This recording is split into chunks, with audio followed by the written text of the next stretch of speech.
Sa umiinit ng tagpo, nasalpukan ng matitinding boksingero ng Super Bantamweight Division. Isa na nga po dito ang sagupaang Cuadro Alas Janriel Casimero kontra Luis Pantera Neri. Nagsalita na nga po ang member ng Treasure Boxing Promotion na si Mark Alesna na posible po talaga mga idol na mangyari ang Casimero versus Luis Neri. Pero sa ngayon nga daw mga idol ay magpo-focus muna sila sa paparating na laban ni Cuadro Alas sa buwan Oktubre sa Japan kontra Yoshinori Oguni. Kaya naman, hindi muna nila masyadong iniisip ang laban kay Neri hanggat hindi pa natatapos at nalalaman ang magiging resulta ng laban kay Oguni. Kumbaga, hindi muna nila binibilang ang sisiw hanggat hindi pa napipisa ang mga itlog. Kung inyo pong matatandaan mga idol, bago maglaban si Casimero at Zulani Etits, ay nakikipagnegosasyon na agad ang kampo ni Tete sa kampo ni Naoya Inoue para sa susunod na laban ni Tete. Kumbaga iniisip ni Tete at ng kampo nito na isipait lang at pampataba lang ng kartada si Cuadro Alas. Pero kita nyo naman ang nangyari, binugbog lang ng walang pakundangan si Etits sa laban nila ni Casimero.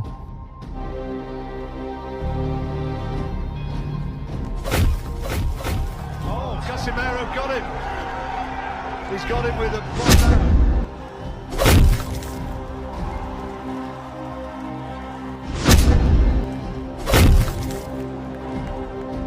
Casimero takes him out here.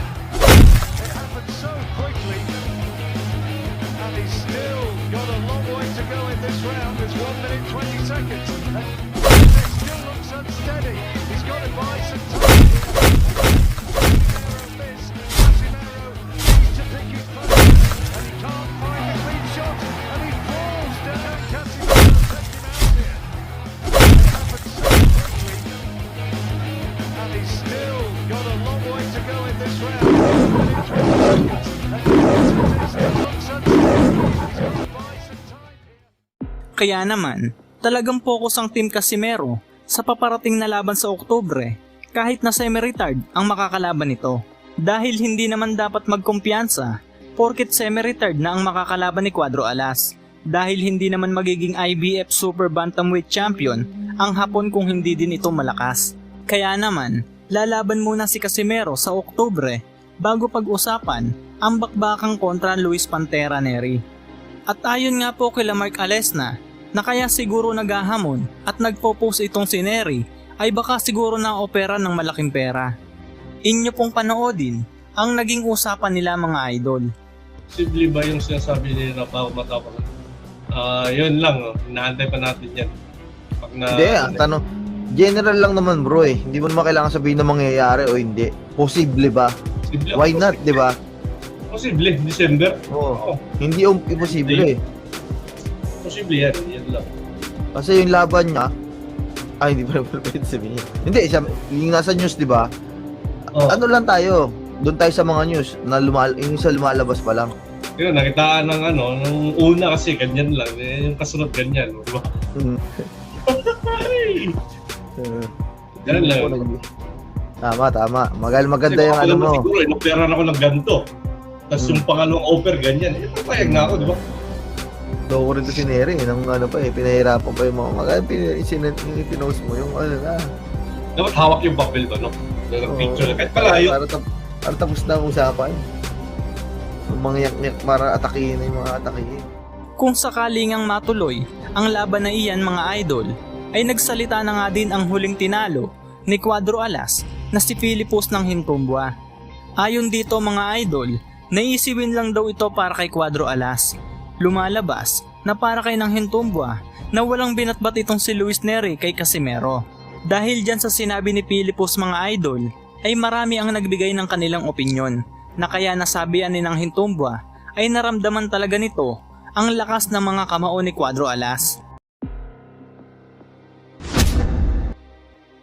Noong mapabagsak daw siya sa pang-anim na round ng kanilang bakbakan. Sa kabilang banda naman mga idol, alam naman din ng karamihan na matagal na din tinatarget ni Casimero itong si Luis Neri. Noong mga panahong kampiyon pa ito sa Bantamweight Division, habang itong si Neri naman ay nasa Super Bantamweight Division na. Bukod nga kay Donaire at Naoya Inoue na inahanting ni Casimero noon, ay isa din po talaga itong si Luis Neri na gustong makalaban ni Cuadro Alas. Ayon nga kay Cuadro Alas, nabibigyan niya daw ng magandang laban itong si Neri, pero pinasigundahan agad ito ni Neri na ang ating kababayan daw ay puro lang daldal. Kaya naman banat ni Casimero kay Neri ay pumirma daw ito ng kontrata kung hindi daw talaga siya natatakot. Buwelta naman ni Luis Neri na hindi siya natatakot at parang puno lang daw si Casimero na kaya niyang sibakin. Sabi niya kasi na puro salita lang ako eh. Sabi ko, kung ganun ba talaga, pumirma ka na ng kontrata natin para magkalaman na talaga na hindi ka natatakot o hindi ka na ano. Sabi niya hindi daw niya ako tinatakutan kasi isang puno lang daw ako na kayang sibakin.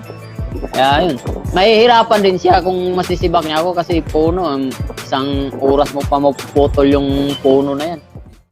Kung sakaling ang maikasa, ang laban ng Cuadro Alas Janriel Casimero versus Luis Pantera Neri mga idol, ay uubra kaya ang agresibong estilo ng Mexicano.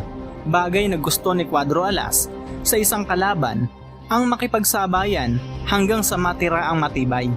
Atin pong balikan mga idol ang ilang laban ni Luis Neri at kayo na ang humusga kung pwede ba ang ganitong estilo kay Cuadro Alas Casimero kung sakaling matuloy ang kanilang laban bago matapos ang taong ito. Y arrancan las acciones del combate estelar del día de hoy en Beatboxing.